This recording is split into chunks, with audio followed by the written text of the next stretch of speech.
Hey everyone, this week's journal club is for this article, Community-Based Participatory Research Projects and Policy Engagement to Protect Environmental Health on St. Lawrence Island, Alaska.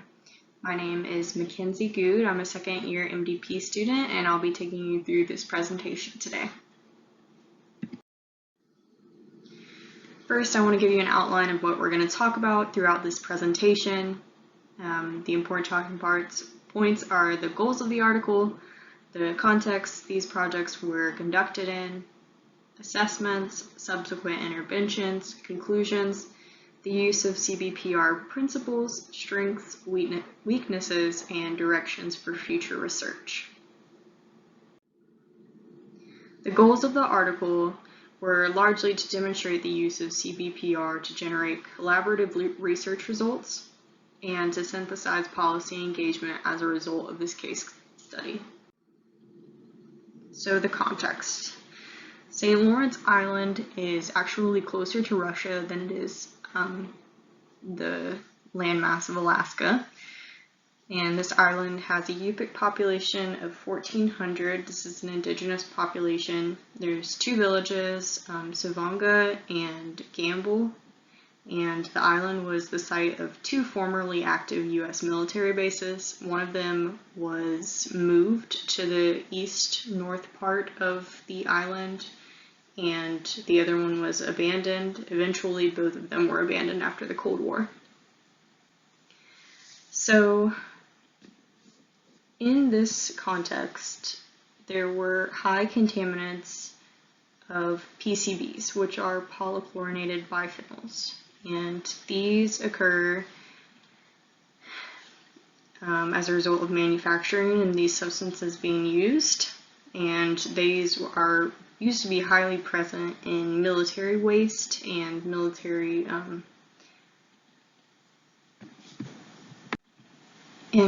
waste is how a lot of these PCBs were introduced to St. Lawrence Island. After the military bases were abandoned, all the waste was left, and the PCBs eventually would go into the soil and into the water sources. So the traditional lifestyles are closely tied to the plants, berries, fish that occur naturally on the island, and of course with the PCBs getting into the soil and the water sources, this greatly affects the food sources of the Yupik people. So ACAT, which is the Alaska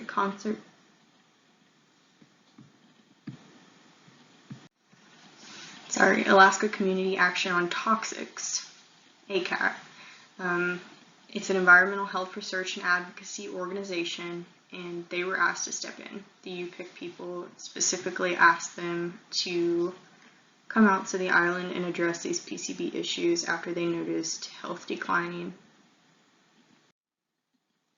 So with ACAT, 5 different CBPR exposure assessments were done. The first one was with human blood serum. It was a biomonitoring project, and it found that PCB blood serum levels were elevated in both villages, but they were higher in Savonga residents because Savonga, unlike Gamble residents, they would go to the northeast cape of the island where the abandoned former military base was, and so those areas had the highest levels of PCBs, so any food and water that was being collected from that area was more highly concentrated than the western side of the island.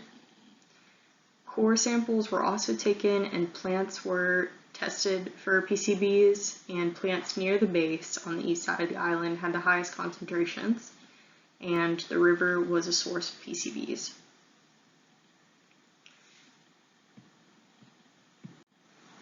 The next exposure assessment was done using semi-permeable membrane devices in the Suki River watershed, and this testing found that higher levels of PCBs were immediately downstream from the base versus further downstream where the levels of PCBs decreased. So it was clear that the base was a source of PCBs and was contaminating the source of the river. Samples were taken from blackfish, and these confirmed contamination by military base rather than global sources.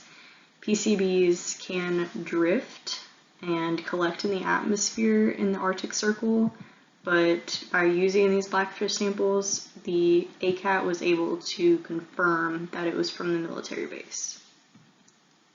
And then they also tested contaminants in foods. So food that was collected by the Yupik people and then brought back to be prepared as a dinner or whatnot was taken and sampled for contaminants, and the foods with high fat content like seal blubber and fish with higher fatty contents were more highly contaminated with PCBs than those with lower fat contents.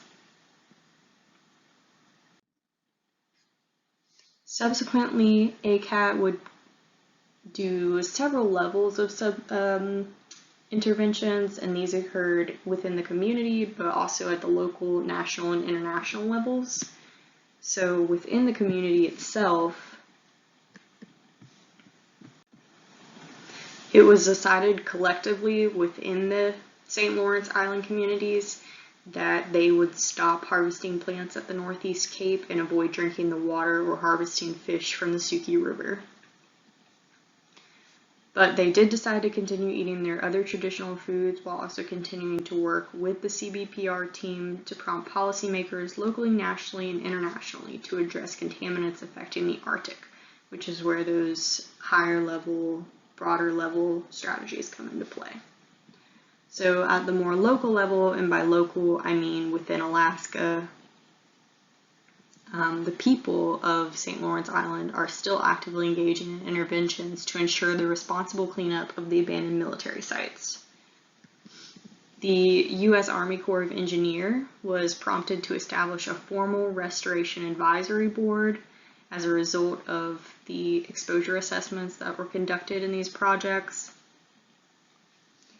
And it's through that advisory board that cleanup activities and remedial investigations have begun and been conducted. And as a result of these local strategies, delegations of community leaders from the island have attended different briefings in Washington, D.C., to officials at the Department of Defense, EPA, the Department of State, and even members of Congress.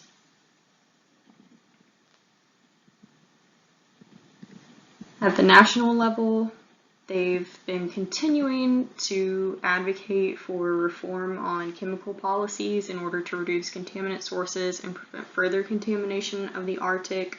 This isn't a problem that's isolated to St. Lawrence Island, and their culture of advocacy on the island has led to them trying to affect change on a greater scale.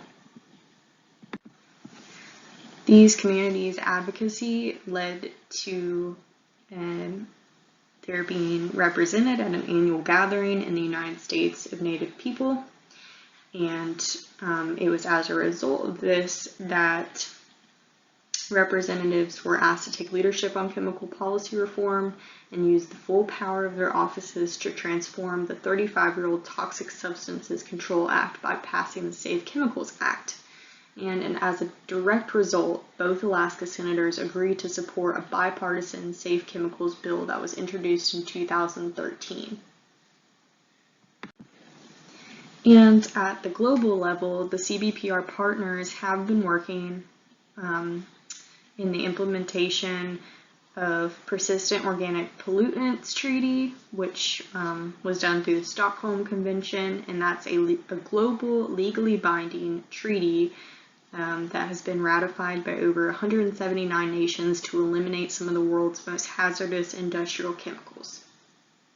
It bans 12 chemicals worldwide and offers provisions for adding new POPs to the list to be eliminated. The project's partners also actively participate in the Global Indigenous Peoples Caucus and the International POPs Elimination Network, which is a global network of more than 700 public interest groups working together for the elimination of those harmful chemicals. So on to the conclusions.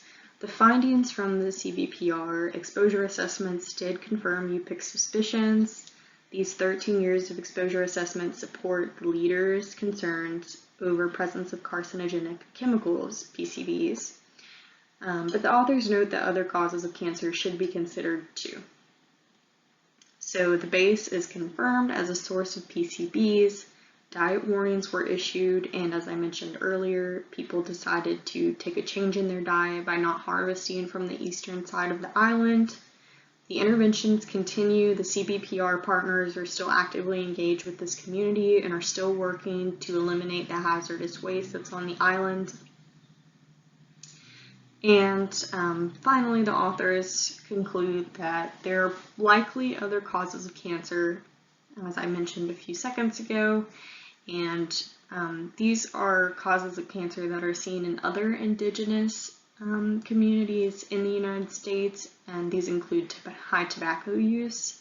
So they do recommend that going forward, more research should be done to identify patterns of disease in this community. So I would say that overall, this article did a really great job of explaining exactly how these projects and interventions used CBPR principles without exactly stating the CBPR principles word for word. There were 4 of them that were mentioned quite a few times throughout the article, and I want to highlight those here because I really think that these are the strength of the projects. So the first one is collaboration and partnerships. Assessments were conducted at the request of the UPIC. It was specifically the UPIC from the bottom up who asked ACAT to come in and do these exposure assessments because of their concerns. So this was entirely bottom up. It was a sort of grassroots approach, if you will, to these exposure assessments. Decisions were made together about informing people on the island as new information was discovered throughout the projects.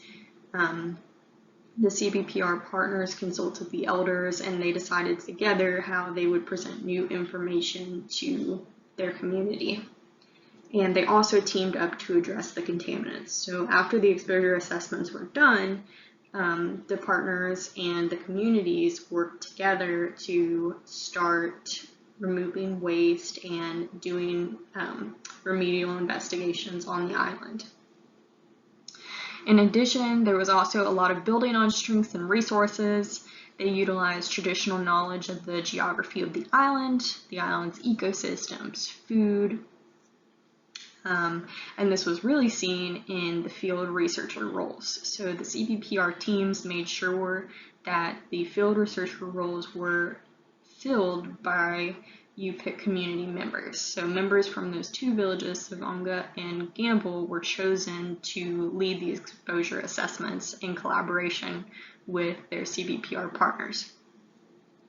And that strong culture of advocacy was used to the project's advantage. I talked about this a little bit earlier, but the communities on St. Lawrence Island had a strong desire to get the word out, if you will, to the national and global communities about how harmful that military base has been to their people.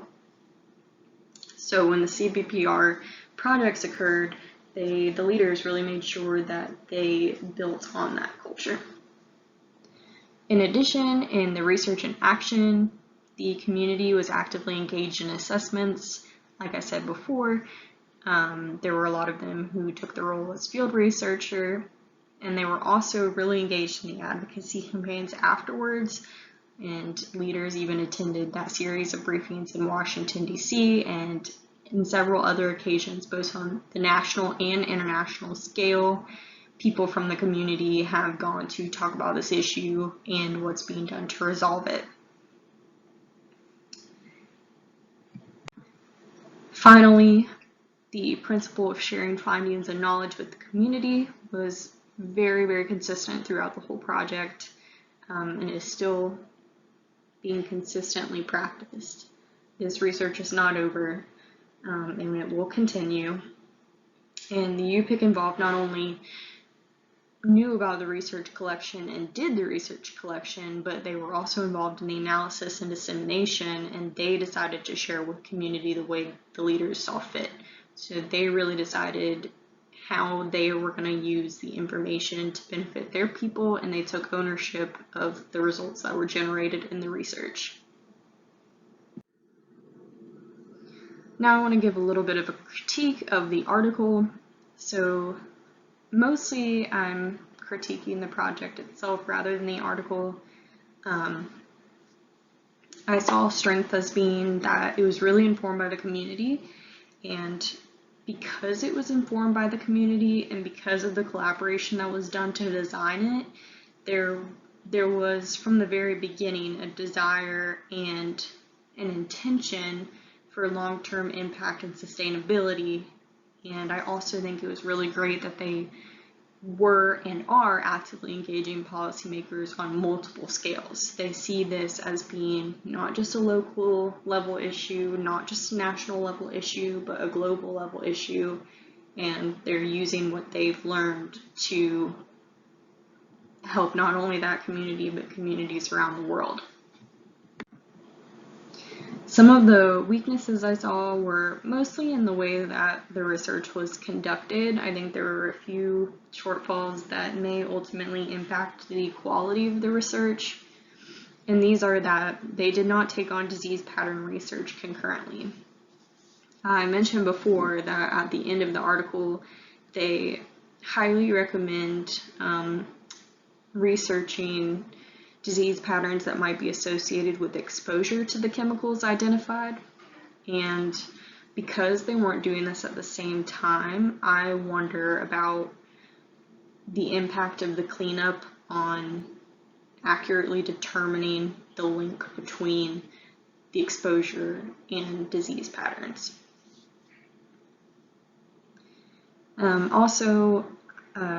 Whenever they did the blackfish sampling, the samples were very few. There was only 5 samples taken, and in a few of the other exposure assessments, there were limited samples taken. The blackfish is the most extreme example, but I think this limit in sample size limits the overall quality of the exposure assessments because they were unable, in my opinion, to capture truly wide-reaching and accurate picture of the environmental health on the island.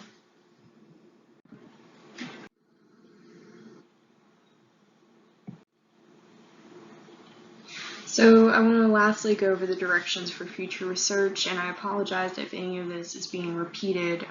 There was an issue with the recording and it may have some overlap. So, as I've said a couple times, the authors suggested assessment of disease patterns, so I won't dwell on that too much. In my own personal opinion, I think that maybe some follow-up exposure assessments post-cleanup should be conducted using the same methods as before. This way they can compare the levels of PCBs before and after cleanup and see if their cleanup strategies are working and what else needs to be addressed. And then finally, I think that continued monitoring and evaluation of community perception is really important, and this is in relation to existing and ongoing research projects. So I assume, but it's not totally clear, that ACAT and the other CBPR partners will continue their work in this region and that the communities will continue to be involved in research regarding these PCB contaminants. But either way, I think it's really important that there is some assessment of how the community feels about the projects. What have they gained from it? Do they feel that they have equity as a stakeholder? Do they feel that they've benefited from the projects, et cetera, et cetera? And I think that taking the time to assess their perception will really show, at least from for those CBPR partners, I think that it'll show that there is a genuine concern for their continued participation and approval of the projects. I'd like to thank you all for listening, and I will have questions for you down below. Thank you.